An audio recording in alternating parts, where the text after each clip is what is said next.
Welcome to The Explainer. Today, we're doing something super cool. We aren't just going to look at a beautiful destination. We're actually going to learn exactly how to construct a vivid, compelling description of it completely from scratch. We'll be using a very specific structural framework to paint a breathtaking picture of Pakistan's incredible Chitral Valley. If you've ever wanted to capture the essence of a location so perfectly that someone feels like they're standing right there with you, well, you are definitely in the right place. All right, let's just dive right in. What we've got here is our master blueprint for building a descriptive masterpiece today.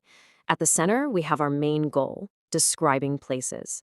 Radiating outward are the specific tools we're going to use. Observe carefully, mention the place and people, be specific, choose words carefully, mention interesting things, give significance, and be selective. We are going to apply every single one of these branches directly to the Chitral Valley. So here's our quick roadmap for today. First, we'll look at the descriptive mind map itself, then we'll move into observing people and places, followed by specifics and careful words. After that, we'll highlight some interesting traditions, and finally, we'll wrap up with the valley's significance. Kicking things off was Section 1, the descriptive mind map.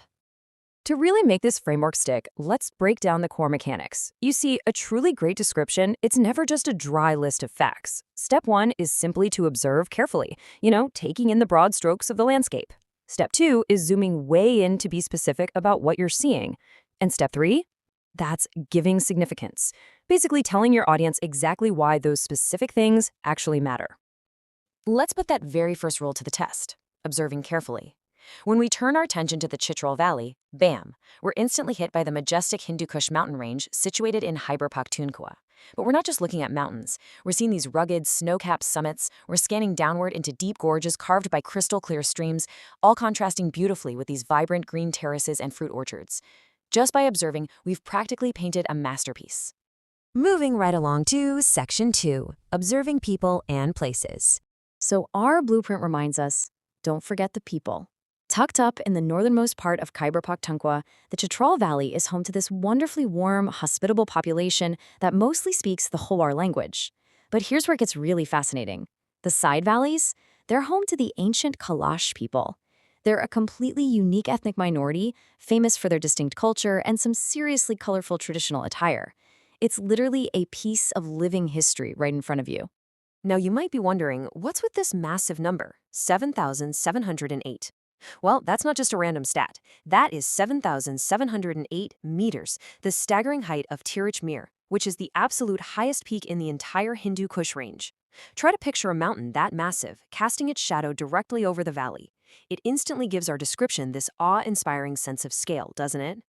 And that perfectly tees up the next rule from our mind map: be specific.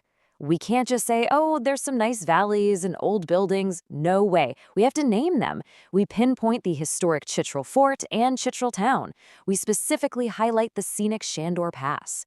And we don't just say the place where the Kalash live. We name the 3 actual Kalash valleys, Bumburet, Rumbur, and Birir. Nailing down those exact details is exactly what anchors the reader's imagination. Which brings us to Section 3, specifics and careful words. Now, our mind map makes it clear. We have to choose our words carefully to build the right vibe. The source text actually uses this brilliant contrast. On one hand, we've got towering, formidable mountains. Now, that sounds harsh, right? Imposing, almost dangerous. But then it's immediately balanced against serene, lush meadows. That deliberate clash of vocabulary, formidable versus serene, creates this amazing tension that just brings the sensory details of the valley right to life. And that leads us straight to this absolute gem of a phrase, an enchanting oasis of tranquil beauty. I mean, think about how that feels. When you pair those carefully chosen words with the crisp alpine air and pristine glaciers we know are out there, it just evokes this incredible sense of timeless splendor. It's like magic. The words transform the location from a mere dot on a map into a full-blown emotional experience.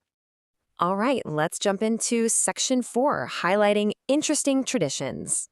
The framework says to mention interesting things, and let me tell you, Chitral delivers.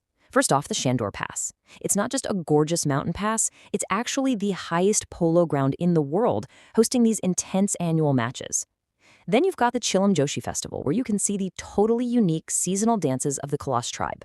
Toss in the beautiful local handicrafts and these lush orchards overflowing with fresh apples, apricots, and walnuts, and you've painted a wildly fascinating picture of everyday life there. But wait, here's an absolutely critical lesson from our mind map. Be selective about description and events. To capture the true soul of Chitral, the source material explicitly tells us to just ignore the modern commercial developments. Cut them out entirely. Instead, we zero in strictly on the region's rich traditions and living history. The takeaway here? You don't have to describe everything in sight, you just have to describe the right things. Finally, Section 5, the valley's significance. So, what does this all mean? The crucial point is that Chitral isn't just easy on the eyes. It carries some serious global and historical weight. Historically, it was a massive strategic gateway connecting South and Central Asia, a literal crossroads for ancient trade routes. Culturally, it's this vital heritage site that preserves incredibly rare linguistic and historical treasures. And environmentally, it's an ecologically vital sanctuary. By explaining exactly why it matters to the world, we're giving the valley the profound respect it deserves. We just took a single hand-drawn mind map and used it to build a lush, breathing portrait of the Chitral Valley. From careful observation to establishing grand significance, this framework absolutely works. So I've got to ask, if a simple mind map can reveal such a vivid world, what other incredible places are just waiting for you to describe them carefully? Next time you travel, or honestly, just look out your window, give this blueprint a shot. Thanks for hanging out with me for this explainer, and keep on learning.